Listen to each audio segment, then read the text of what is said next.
and gentlemen. Welcome to the show. It's Movie Wire time. Oh, the Movie Wire. Bring the firing squad. Bill, Justin. Give the finger or laugh or smile. It's time to find out. No more waiting. So here we go. The Sultan of Cinema. The gumshoe of review. Here is Justin Henson. Let's start the show. Let's go. Welcome to the Movie Wire. And welcome to this week's edition of the Movie Wire. I'm your host, Justin Henson, and welcome to the show. We've got a big show this week with 3 new movies to review, with 2 playing in theaters and 1 that's available to stream right now. This week on the show, they're back with a twist. That's stupid. In Zootopia 2. An American actor in Tokyo struggling to find purpose lands an unusual gig, working for a Japanese rental family agency. Brendan Fraser stars in Rental Family. And finally, the sequel to the already forgettable 2022 Netflix film comes Roll 2. We got a lot to cover this week, so let's jump right in. Ready for my verdict? Let's get into it. Out of the windows, a roar and a burst of flame. The Movie Wire Podcast. With just meet people like me. Podcast for hot and trending movies. The Wire. And here we go.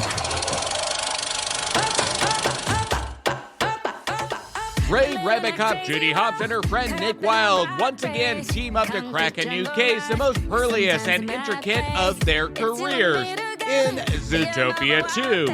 At the ZPD, partnership is the cornerstone of success. No, carrots. Whoa. Beautiful. You want to put bad guys away? Ow! Stop pulling my ears, stop pulling my ears. Never pull a bunny's ears. Be on the same page every day. Jiggle it, let's go. I got this. Here's the fuzz. Toot toot. Everybody run. Well, can't win them all. Come on, get on up. Let me ask you something. Do you think we're a good team? Of course. Into a zoo. I just wish I knew what we had to do to prove it to everyone else. We check the perimeter, snoop a little, we find nothing, we bail. No snake has set foot in Zootopia in forever. Keep the music playing. There's a snake! Stop in the name of the law! Snakes aren't the bad guys. I have to set things right. And when I do, my family will finally be able to come home. Woo! Hops and Wilds. Dream team. On the ground! Help me save them! I would like to call a partner meeting. I want the fox and that rabbit. Do you know how many mayors they've already destroyed? 1, 2. I got up to 2. All right, Carrots, any idea where you want to start? Yeah!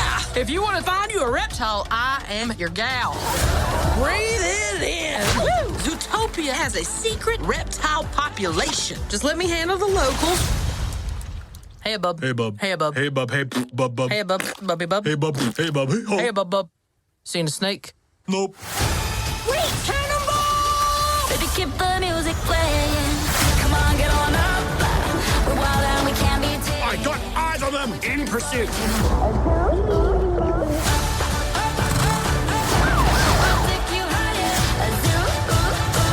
We have to solve the case. It's not worth dying for. Judy! Nick! Good luck! I love you! When you two save the city, maybe everyone will see reptiles ain't that different. A zoo.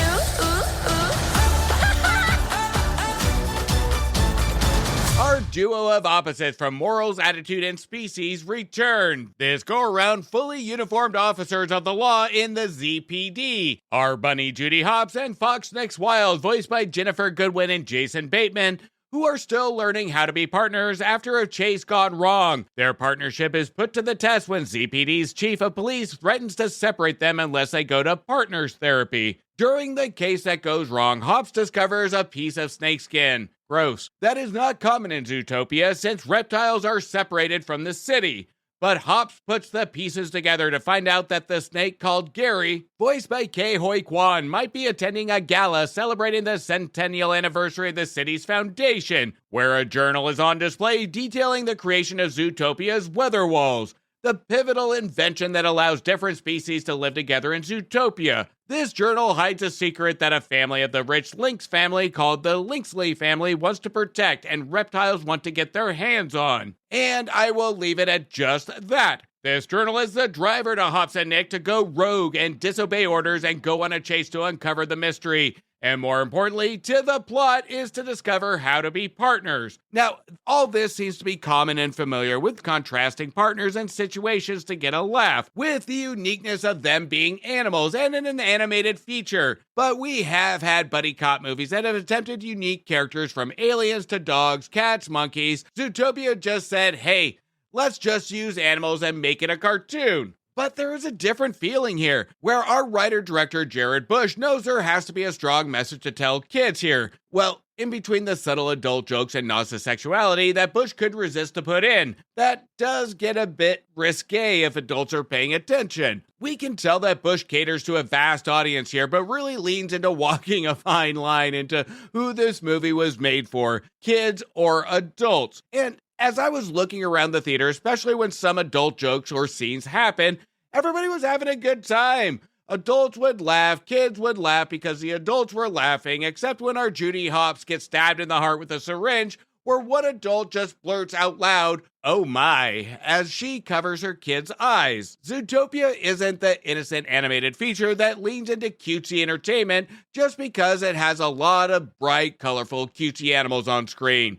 And Bush is smart to allow the visuals of the animals be the innocent cutesy piece of it and adds in some dialogue for adults and chase scenes for both kids and adults to kind of balance the movie out on having a family feature. The visuals, which are fantastic, speaks for itself, and the characters fill in the blanks to target anybody from kids to adults. Now, the plot of the first film, I have to say I enjoyed a lot more because it had more stakes, more danger, and a mystery element to it. Here, in the second one, it's pretty much in your face and known what the outcome is going to be and who the villains are. But the movie isn't about a mystery. Again, like the visuals, the story leans into safe territory and allows Bush to fill in the blanks with some smart dialogue. This is an animated movie that won't make your kids critically think on the messaging, but will probably have them asking some question like, why was that joke funny? That adults might have to be prepared to answer. But what it does do is create a thought process on relationships and friendships that are not perfect, with the same themes of the first film of prejudice, and in this case, different animal species. But both the outcome on both of these themes are handled with thought and care. For a movie about two characters on the run, it takes our two partners on a journey to learn about themselves as well.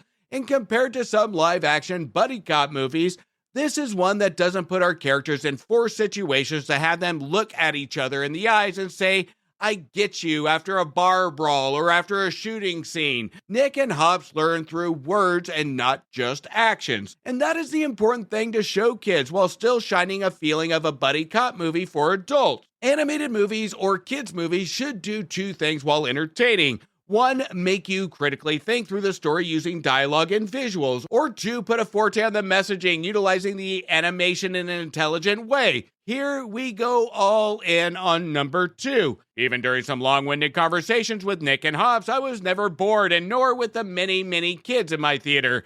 Instead of the high stakes and scary moments of out-of-control animals from the first movie, we go on an emotional journey here, and we grow with our characters to have the stakes surround us on what's going to happen with the characters instead of the situations from the first film. Now, at times, even though entertaining, it does feel at times we're missing something. And that's more scenes with our other characters that fans of the original might want to see more of, me included. We have such a heavy focus on Nick, Hops, and Gary. For almost a 2-hour animated movie, we do have moments that could have been cut out with focusing on characters beyond our two animal cops, to show us a different perspective, to show us the ones that are chasing them, to help heighten the stakes. Not just showing a chase, but what they're saying during the chase, to add a sense of danger or perspective. We get almost cameo clips of characters from the first film.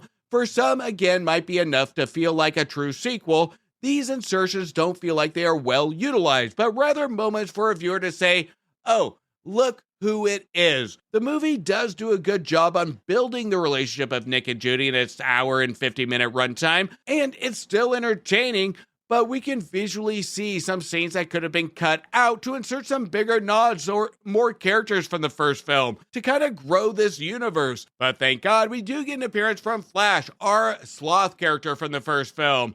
That is a funny and fantastic scene, but again, we feel as it's thrown in. It doesn't really do anything with it. It finds a reason to put these characters in. That I could have picked a couple scenes, especially during the climax, that we could have seen Flash again. Zootopia 2 is smarter than the first film, and in my opinion, better. But I'm not a kid. There is a lot more humor in the first film that's targeted towards kids that we don't get as much of here. The humor here is more targeted for adults in some aspects that will make the first film a kid's favorite. But kids will be entertained by the visuals, characters, simplistic messaging, and the adorable snake called Gary. With the lack of animated films this year, especially good ones, this one stands above the rest, even with its flaws. So I'm giving Zootopia 2 a solid 3 stars. Let's all go to the lobby. Let's all go to the lobby. Now, before we get into the rest of the show, make sure you check out my reviews for movies that just became available to rent, buy, or stream now. Now available on video cassette. Worlds will collide, and there's no going back in Tron Ares that had enough entertainment value versus disappointment to receive 3 stars. Forgotten but not gone in the tragic true story of Broadway legends Lawrence Hart that will fill a Broadway thirst with a fantastic performance from Ethan Hawke in Blue Moon that received 3.5 stars. Risk everything, regret nothing, and regretting you that will make you full of regret spending the time and or spending the money. And the studios probably have regret hiring the editor, writer, and director here receiving 2 stars. There's smarter life out there in the universe, including our filmmakers that created Pagodia that received 3 stars. Some search for battles, others are born into it in one battle after another, which is a prime example of all filmmaking elements working together in unison to receive 4 stars. You'd be so proud of her at Shelby Oaks, but not proud of the filmmaking here that really needed to figure its shit out to receive 2 stars. Need a miracle? You got it when Keanu Reeves plays an angel, and he's adorable in Good Fortune that received 3 stars. He robbed 45 McDonald's, escaped from prison, lived in a Toys R Us for 6 months, and that's not even the crazy part. The craziest part is we can tell that Channing Tatum wasn't a Toys R Us kid. In Roofman that received 1.5 stars. That is a word we told you not to talk to strangers in The Black Phone 2. That for an unnecessary sequel, this one actually got it right, receiving 3 stars. The unforgettable story of UFC legend Dwayne Johnson stars in The Smashing Machine, which couldn't fight its way to 3 stars, receiving 2.5 stars. Who's a good movie? Who's a good movie? And Good Boy, which had a good dog, a good premise, good filmmaking to receive 3 stars. The task is simple, walk or die in the Stephen King adaptation of The Long Walk. That was a pretty thrilling movie for a movie about walking. That received 3 stars. All's fair when love is war in The Roses, which call me a romantic, but nothing makes me appreciate relationships more than watching other relationships fight, receiving 3.5 stars. Who can you trust when everyone is a stranger? You know, I kind of wish during this movie I was kidnapped by strangers, thrown in a truck, driven off of a cliff to avoid The Strangers 2, which received 0.5 star. It was supposed to be fun, then 2 pregnant women later in the threesome, and surprise, it's getting threesome stars. 3 stars. And finally, greatness demands sacrifice in him, which that means everybody that went to see him shines greatness for sacrificing their time for one of the worst movies of the year, receiving 0.5 star. You can check out those reviews on my previous episodes, and while you do, don't forget to hit follow or subscribe, and please don't forget to leave a review on Apple Podcasts or Spotify. Now, before we get into the rest of the show, there is a podcast that not only do I listen to each and every week, but I tend to drop by from time to time, and that's with Josh and Alex over the Talking Smac Podcast. And if you want to hear a little bit more in-depth discussion on Wicked for Good, including a little bit more spoilers, details of my review, make sure you tune in, the link to that show will be in the description of this episode. But let's hear from Josh and Alex over the Talking Smac Podcast now. What's up, nerds? This is Josh from Talking Smac, where we talk superheroes, movies, animation, comics, and so much more. Every week, we break down the latest blockbuster movies, TV shows, revisit comic events. We even talk to comic creators like Kyle Higgins, Melissa Flores, and Matt Groom. And don't miss out on our Superhero Showdown episodes, where we debate your suggestions on who would win in a fight, or maybe they might become friends. So join in on the conversation with me, Josh, and my co-host Alex every Wednesday on your podcatcher of choice. Look for our yellow and red icon, and we'll see you soon, Smackheads. Nora, Andreas, and Captain Chris leap back into action when a dangerous new troll awakens. And this time they'll need more help to take it down. In the Netflix sequel to the 2022 film comes Troll 2. But let's hear from our director now. I felt that we had so much more to tell. There's so much more in the Norwegian fairy tales and folklore that I felt that we had enough to do at least one more movie. It's really inspirational to know that we have so many fans out there and so many who watched the first movie, and to have a Norwegian language movie that has traveled like this is just incredible. So I was really excited when I got the chance to continue expanding our universe. That we took well-known the monster movie genre that I know people and I love all over the world, and then took a very Norwegian creature and a Norwegian setting with our landscapes here. So I think the combination of the well-known genre but exotic new creature and settings was something that made the movie unique.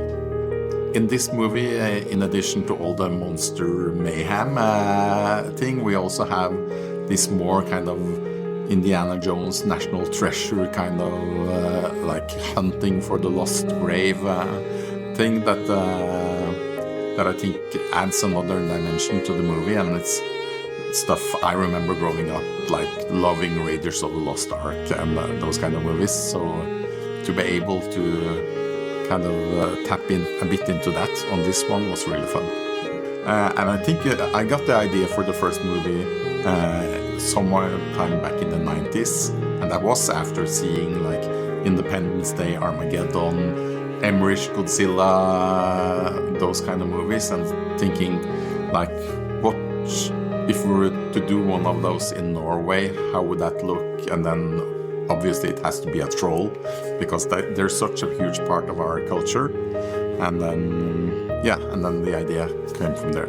I'm proud of the troll movies is that they are set in Norway, and it's our Norwegian folklore taking place in our country. So I have a feeling that if we were to continue, we'd still be mostly in Norway at least, but who knows?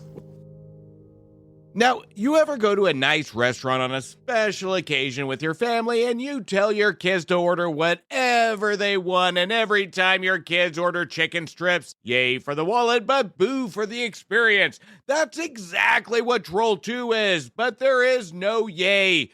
Visually, it looks cheap like the chicken strips, and we are saying boo by the time the credits roll. While watching Troll 2, about the halfway point, I thought to myself that this is like watching a movie made by AI, that the creator said, I want a Godzilla versus King Kong movie, but in Norway with a troll. The first Troll at least had some good ideas in its filmmaking and visuals to add some value. But here, the only word I can describe this film as is bland. It's a tasteless attempt at a monster movie where even our monster looks and moves and feels bland. The movie brings back our writer and director from the first movie, Roar Utog, along with co-writer Espen Yukong, where Godzilla vs. Kong must have been their favorite movie because this is almost a copy and pasted attempt of making a Troll sequel. The human cast is no better, where we bring in the cast from the first film, Nora the Troll Whisperer, played by Ine Marie Wilson. Quillman, along with Andreas, played by Kim Falk, who is the normal one, the likable one, and of course the muscle, Captain Christopher, played by Mads Sigurd Peterson. Even here, the cast seems to have gone backwards in intrigue, because the characters are written with the depth of damp cardboard. Troll 2 never allows the characters any organic emotional growth. There's no arc. It just gives them generic one-liners to say in turns. The character simply reacts as the plot requires, shouting when tension dips, whispering when the director wants tension, and staring up to a CGI creature that looks to have had a smaller budget than the first film, or that our director, Utah, just got lazy and complacent in how he presents danger or tension. He turned the only thing that drove the first film, which is some good direction and cinematography by Yalod Faber. This is my new example of how cinematography is absolutely important in a film. Faber elevated a ho-hum film in 2022 into a piece of curiosity that still led to a disappointment, but still was a curious one to look at. Here in this sequel, we have switched to cinematographer Oscar Desbakken, who never really utilizes the setting. Dalsbakken and Utah seem out of sync to create an environment that feels real, to bring us in. We have bright and then we have dark. We have up close and we have a complete zoomed out shots. There's no strategy here to engage the viewer. Yes, the scenery and the idea of the shots are nice, but only the consistency is the mere fact it's more focused on being bigger than what it is. It just drags on. This adds to the pacing issues. Troll 2 stretches what could be a tight 75-minute creature romp in almost a 2-hour bloated spectacle.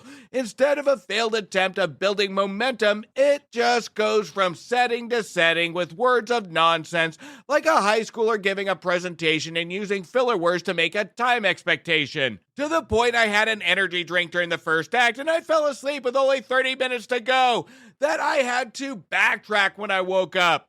I don't know what I was more grumpy about when I woke up, the fact that the energy drink was wasted, or the fact I should see a doctor that I'm falling asleep after having an energy drink. Anyway, the point is, this was a struggle for me. I wasn't a huge fan of the original, but I can recognize the filmmaking intent that went into it that I did like. Here, it is hard to pick anything memorable except the memory of how our troll blandly looks and how slowly it walks. At one point, it shows a map on the news of where the troll is traveling, and I'm thinking to myself, at that pace, it will get to that city in 2037. There's a scene where a city is being evacuated, and I shouted to the TV, "Take your fucking time! You have 20 years! Build a new city out of its path! You have the time!" By the time we get to the climax, the movie begs a lot of questions of our troll's weaknesses that I'm holding myself back from spilling because it will tease the climax. I'm not going to spoil it, but I will say this. Our troll is apparently bulletproof, but the movie suggests many different ways a troll can be killed that I'm sure those that have watched or will watch will say, "Why didn't you just fucking do this or do that?" The simple answer, the writing is stupid. You know, there was a movie called Troll 2 that came out in 1990, and that production and film now, spending 2 hours researching that movie's production was more entertaining than spending 2 hours in mind-numbing Netflix purgatory watching Troll 2. Let's just summarize. Let's just fucking end this review. The script is fucking thrown together with the intent of a straight-to-streaming monster spectacle. The monsters look uninspired. The direction is without proper vision, other than what we have already seen. The characters have nothing to do other than to give one-liners and run. The climax feels like two senior citizens fighting each other over a pudding. Allow me a moment, just one, to process the fact that Netflix willingly, consciously, deliberately made Troll 2, not accidentally, not as a prank, not as an AI-generated fever dream. No, this was a choice made by real humans who got paid actual money. Fucking incredible. Troll 2 has to be Netflix trolling us. It's a copied piece of crap. I'm giving Troll 2 1 star. An American actor in Tokyo struggling to find purpose lands an unusual gig, working for a Japanese rental family agency, playing stand-in roles for strangers. He rediscovers purpose, belonging, and the beauty of human connection. Brendan Fraser stars in Rental Family. Little Plato! Sotto! Clear and brighto! Scatto! Sotto! The market here isn't the same anymore. It's half the rate, twice the work. But I got you a gig and the pay is actually pretty good. What's my part? So, what do you think we do here? We sell emotion. How? We play roles in clients' lives. Parents, siblings, boyfriends, girlfriends, best friends, and help them connect to what's missing. I'm just an actor. I don't know how to help people. What I'm offering here is a chance to play roles with a real meaning. What do you need me for? We need a token white guy. This girl needs a father. Hi, Mia. I'm your father. I'm your father. Hello, Mia. I'm your father. I hate you. She hates me. It's what being a parent is. You could live in this country for 100 years, and there will still be things you won't understand. Why do you do this? Sometimes the story we tell ourselves becomes the truth. To her parents, you are her husband. These people look at you like they've been waiting for you their whole lives.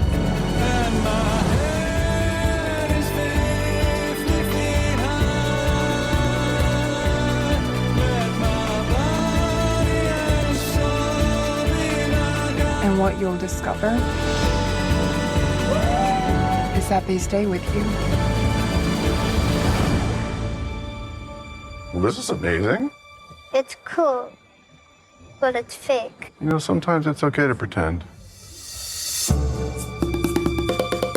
You know, at times we have art that influences us. We have art that changes our way of thinking. We have books, we have paintings, we have music. And again, in what we're doing here, we have movies. And movies at times can have a drastic impact because at a time where I feel movies are just being thrown at a screen for a mere buck, we do have gems that are presented to really focus on an emotional layer, to really improve human nature, to really impact an individual on an emotional level. And this is one of those rare gems that I think really will make an impact, maybe not in the box office, but holistically, as people see it, this is a movie that really does go to the core of what we talk about human connection that's severely lacking in society today. This is where we get into the moments that we are severely missing due to screens or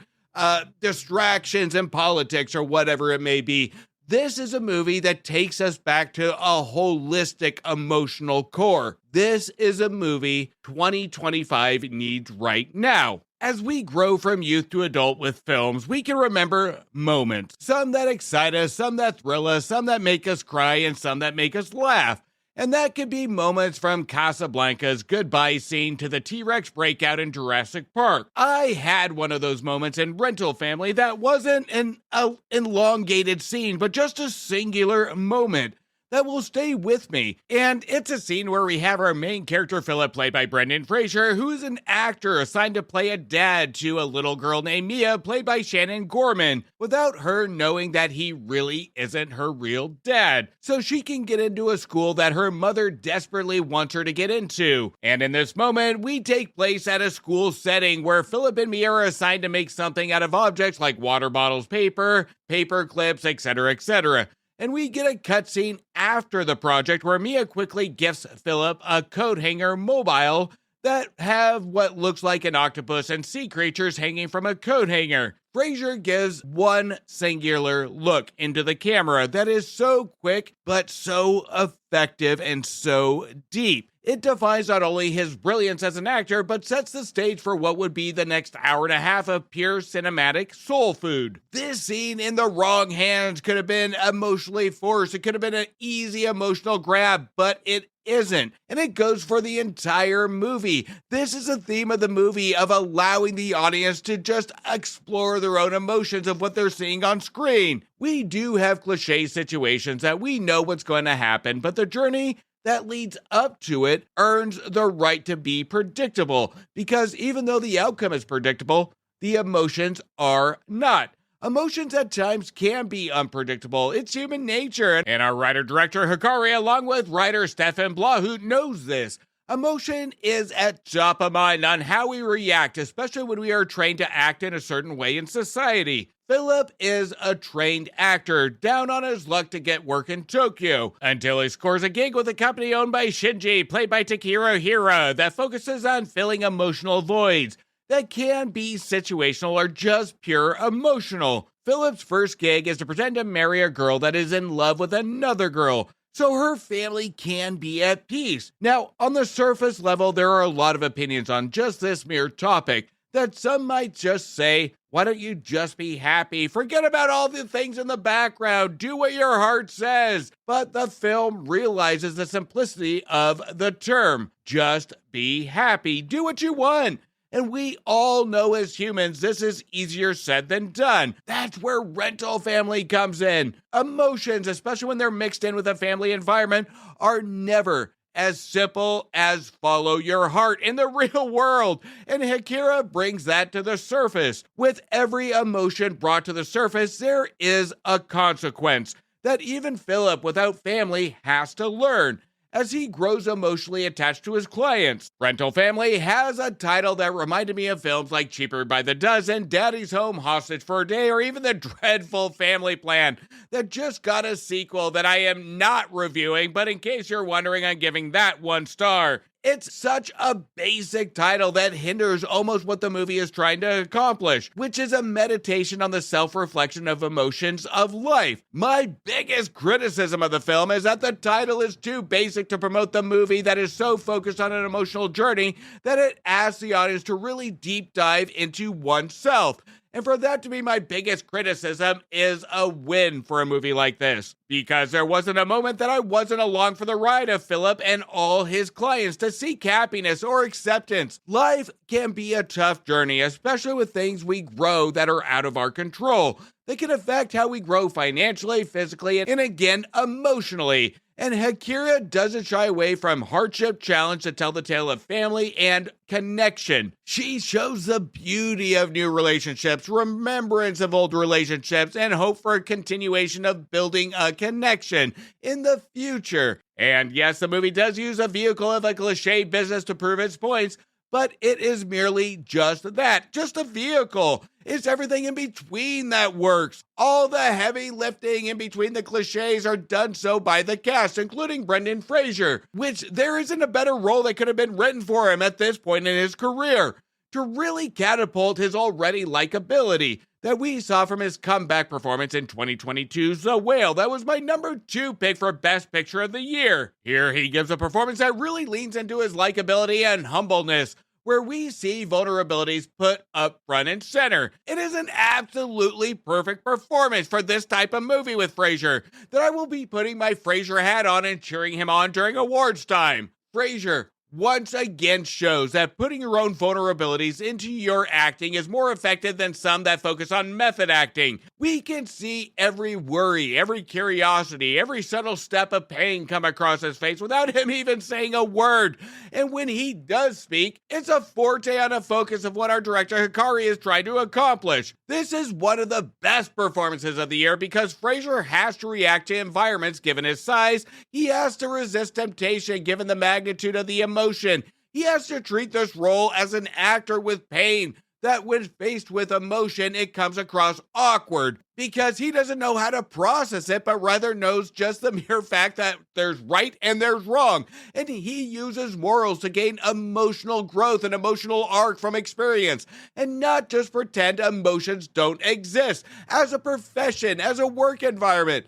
Hikari's Rental Family is an absolute masterpiece of a journey about finding hope in life, finding relevance, and takes a viewer on an emotional journey of self-reflection, using scenarios and familiar cliche situations, and adds layers of depth to say, don't be afraid of a connection. Not only is this another great performance from Fraser, but also, We got Rental Family is one of the best movies of the year, and I'm giving it 4 stars. And that's a cut on this week's edition of The Movie Wire. I want to thank you for listening and thank you for your support. You can also show support by following me on Instagram, Blue Sky, X, Thread, Facebook, TikTok, YouTube, and Letterboxd at Movie Wire Show. And please don't forget to leave a review on Apple Podcasts or Spotify. And if you haven't yet checked out the Cult-Worthy Cinema Podcast and the Movie Wire's crossover show, Back to the Balcony, make sure you do. Again, the link of that show will be in the description of this episode. Until next week, do me a favor. Make sure you stay for after the credits to show the respect to those that put their blood, sweat, and tears into making a feature film and support your local movie theaters.